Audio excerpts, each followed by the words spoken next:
Coucou les belles âmes, aujourd'hui j'aborde avec vous le sujet dans quel cas un soin énergétique peut être inefficace. Sachez tout de même que pour n'importe quel soin en présentiel ou à distance, la chose qui est primordiale, c'est le libre arbitre. Si la personne qui va recevoir le soin ne donne pas son accord, le thérapeute ne doit pas l'envoyer tout simplement. Une autre chose qu'il faut tenir en compte, c'est que le receveur du soin énergétique doit être, dans un premier temps, dans la réception et dans un deuxième point, dans la gratitude du soin qui va être reçu. La personne, elle doit remercier le soin qui a été envoyé, même si il l'a payé, parce que c'est en échange, donc il a payé pour recevoir le soin, il doit avoir une gratitude sincère.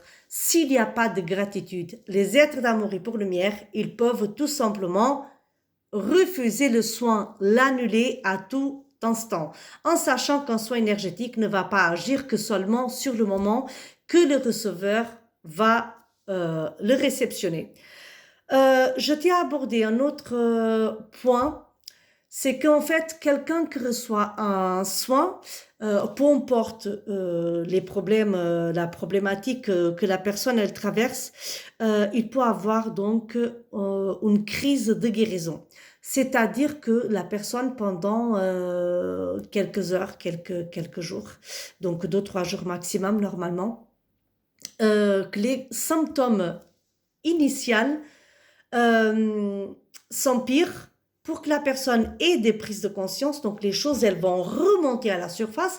La personne, elle peut avoir des crises de colère, des crises de peur, encore une fois, selon la situation, selon la problématique que le receveur du soin est en train de traverser. Et en fait, donc là, ça va s'estomper tout seul. C'est pour ça qu'on conseille de bien boire de l'eau afin de mieux éliminer toutes les toxines, tout ce qui a éliminé.